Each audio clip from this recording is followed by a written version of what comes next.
Ranger 6-2 victory.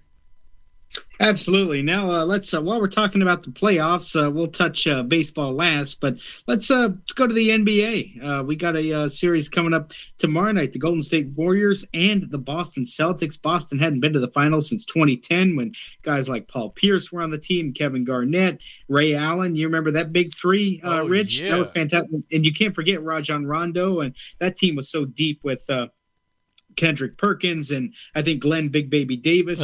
Big Baby Davis. Oh, you're bringing it back. Yeah, he was fun. Big Baby Davis. I've seen him recently. He was at a game recently. He was at one of the Celtic games, and he's really Big Baby right now. I'm just saying, he's gotten really big. And I love seeing KP with Stephen A on ESPN. He's big, Trent. Not bulky. Okay. He's big. He's fat. Okay. What do you want? Which is okay. I'm sure he's happy. The guy's a millionaire. He's comfortable right now. Nothing wrong with that. Nothing wrong with that. But I love seeing KP on ESPN. I think he does a great job. And Paul Pierce, he was a great player to watch because he's one of those guys that wasn't one of the greatest athletes in the world, but his footwork and his clutch play, and he was clearly the guy on that Celtic team that beat a Kobe Bryant-led Laker team for an NBA championship. So, we haven't seen the Celtics good in a while. It's been over a decade, and that was a team that won a championship. And Paul Pierce, he was definitely one of the best players of the era, man. He was something to watch. I'm sure Celtic fans miss him. I don't miss him. I don't miss him at all. I don't miss him. I'm sure you don't. And it's a conundrum for me, Trent, because I hate the Golden State Warriors and I hate the Boston Celtics. I can't stand either team. I really can't. So you wish both teams could lose, if that was possible. I would like to see both teams lose. Is that possible? I'm sorry. Last night the Celtics and Golden State lost. The series is tied at 1 loss apiece. How do you work that out? Tied at 1 loss apiece. Yeah. Oh, yes. First team to 4 losses loses the series. Well, I guess that is how it works. But anyway, I'm just going to get a general consensus for the NBA. The Warriors and the Celtics have won each one half of a championship. So you're going to have a they could split it. Those... I don't want to see either one actually win. They should just split it, and they shouldn't even play the games. Right. Yeah, exactly. But you got good teams. I mean, the Celtics have got depth, man. They got not only are Jason Tatum and Marcus Smart. Tatum's been fantastic. He's been a scorer. He's definitely makes things happen on the defensive end. Marcus Smart. Basically, everybody on the Celtics can make the three. Of course, Derek White can cause some issues at the rim for opposing teams, and also he can shoot from the corners from 3-point range, and not just from the corners, but basically anywhere on the court. And then, of course, you got for the Warriors, you got Steph Curry and Draymond Green and Klay Thompson. You got the Splash Brothers, as they say. It's going to be a fun series. Rich, can you say that it's going to be raining threes at Oracle Arena in San Francisco starting tomorrow night? Well, the Celtics definitely don't want to hear that, because if that's the case, most likely they're losing the game. Both teams are awesome for different reasons. A lot has been made about how much bigger the Boston Celtics are than the Warriors, but we know that the Warriors are a great offensive team. That free flowing offense, constant motion, Steph Curry from 30 feet away. If those guys are hot, it's going to be hard to beat them. But when you look at what makes the Celtics such a great defensive team, well, for one thing, they got the Defensive Player of the Year in Marcus Smart. And, this is an era where you can have a Defensive Player of the Year not be a center. Marcus Smart is the point guard, and he's the Defensive Player of the Year. And he's going to be on maybe the most important offensive player on the Golden State Warriors in Stephen Curry. As a matter of fact, there was a confrontation between those two earlier this year going for a loose ball where Stephen Curry got injured in that game because Marcus Smart is an intense player. And does Steph Curry think twice about doing certain things because he's been hurt playing against Marcus Smart. They're all ballers over there. You look at Al Horford, and how he battled against Antetokounmpo in that series and how they went back and forth. They're not scared of anyone. If Al Horford can stand toe-to-toe with Antetokounmpo, he's going to make a difference in this series too. There's nobody on that Golden State team that's going to intimidate him.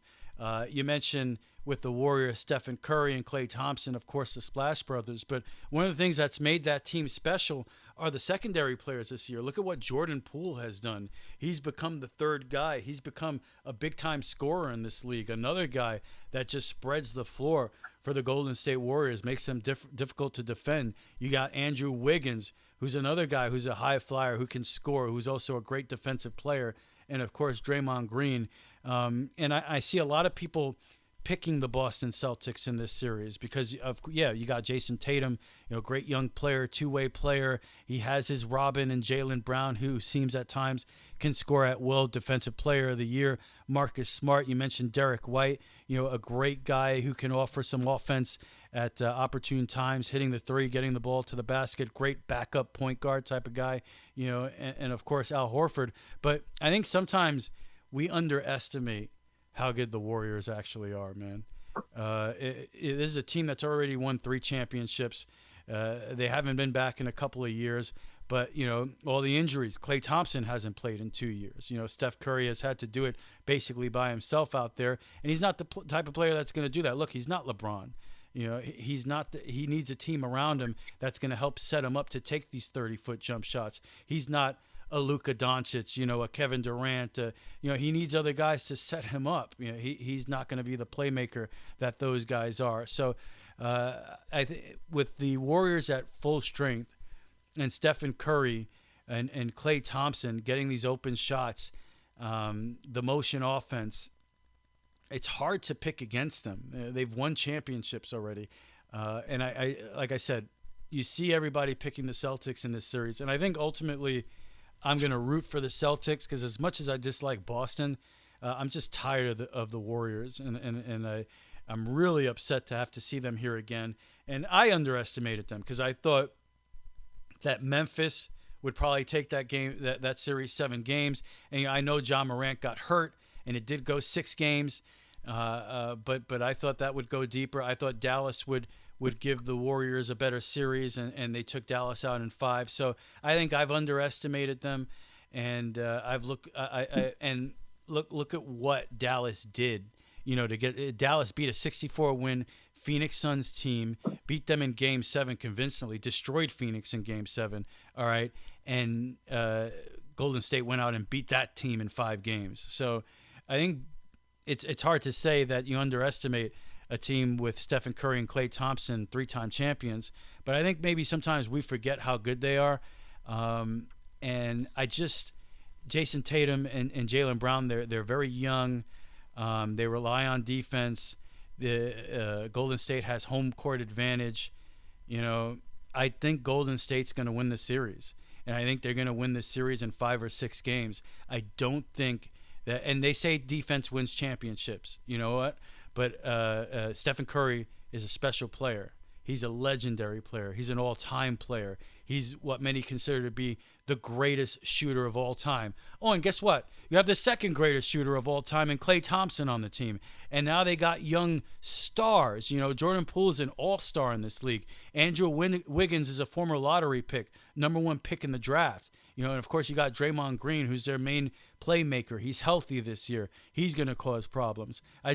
I think you're looking at, okay, the Celtics are a nice team. They had a great year. They get to the NBA Finals. But Golden State's a legendary team. This is a team that's going to be an NBA 2K, in 20. It's going to be 2040. Oh, classic team in NBA 2K, Golden State Warriors. Of course, 2022. Are the Celtics, this Celtic team, is it going to be remembered in that regard? Well, if they win this series, maybe. But then they'd still need 2 more championships to catch up to Steph Curry. This is legacy. Steph Curry wins this championship. He has many championships as LeBron James. Not only that, now he's won a championship without Kevin Durant. I know he already did that for the first championship, but it hasn't done so since. He won 2 with Kevin Durant. Plus, this is after the fact, after Kevin Durant leaves to go to Brooklyn. And look at that. He's on Brooklyn. What a disaster that is. They get knocked out in the first round by the Boston Celtics. And here's Steph Curry and the Warriors back in the finals. So, and it's hard to, that's another thing. Hard to say that a team like the Warriors that's won 3 championships, that's won 73 games in a season, that they have something to prove. But I'll tell you what, I bet you those guys, I bet you Steph Curry and Klay Thompson and Draymond Green, they really feel like they have something to prove. That, you know what, it wasn't Kevin Durant that made this team. We won a championship before him, and we're going to win a championship after him. So there are too many things working in the favor of storylines, and a lot of times, let's face it, in the NBA, that's what it is. You know, you go to where the stars are, you're going to win a championship. And you know what? To me, Tatum and Brown, they're not on the level of Curry, Thompson, not yet. And there's just too much firepower on that Golden State team for me to pick the Celtics in this series. So it's hard for me to say 5 or 6. If I say Golden State's going to win in 6, that means they're going to win in Boston. And it's hard to say that the Golden State's going to win the series in Boston. So it's hard to say they're going to win the game in the series in 6 games. But let me say, I think they changed that. I don't think it's the 2-3-2 format anymore. I think it's 2-3. It's 2-2-1-1-1. So I believe it is. Yeah. Yeah, it's 2-2-1-1-1. So Game 6 would be in Boston. So I'll say 7. But and if you say that the series ends in 7, Boston is not winning Game 7 in San Francisco. It's not happening. So I'm going to say Warriors. I know I went from 5 to 7 games, but you got to give the Celtics credit too and what they bring to the table defensively. I just think Golden State has too much firepower. Give me the Warriors in 7 games, Trent. What do you think? Yeah, I'm with you. I think the Golden State Warriors do win the series, but I think Boston competes, and I'm going to give Boston an opportunity, but I agree with you. I think Golden State will win it. I think it'll be a close game if it goes to 7 games. I think Game 7 will be close. I think it will be one of those classic Game 7s that nobody forgets about. But you know what? I gotta give it. I gotta give Boston. I gotta give Golden State the edge over the Boston Celtics. And just to there's a good stat here provided by Sharon, the show producer. Speaking about something to prove without Kevin Durant, here's Stephen Curry's numbers in the playoffs without Kevin Durant. With him, he averaged 27.5 points a game. Without, 25.9 points a game. Here's where the story is. I believe these are playoff games or NBA final games, actually. Curry, 9-1 with Kevin Durant. Without, 8-10. So actually that makes no sense. So probably playoff games, I would say. And NBA titles, of course, the 2 with and the 1 without. So yeah, that's playoff games. So 9-1 with, 8-10 without. Anyway, that's how that whole thing breaks down. A lot to prove. I think you might think that's crazy, Trent, but I think that Curry and Klay Thompson and all of those guys, they feel like they have something to prove in this series, and they have too much experience, man. They've done it too many times. They've been through all these wars. I think they win this series. Oh yeah, I agree with you. So it should be a fun. But for NBA. the record, I am rooting for the Celtics. I'd rather see them win. I hate Golden State. I'd like to see Boston win too. They came so close against the Lakers back in 2009, 2010. But I got to give. I don't think it's Boston's year this year either. As great of a season as they have had. And guess what, Trent? I don't like them. So that's all the stats and everything. My main reason is I don't like them. I'm sure you don't. Yeah. No, I understand. It's a whole thing, you know. It's just a dislike thing. Yeah.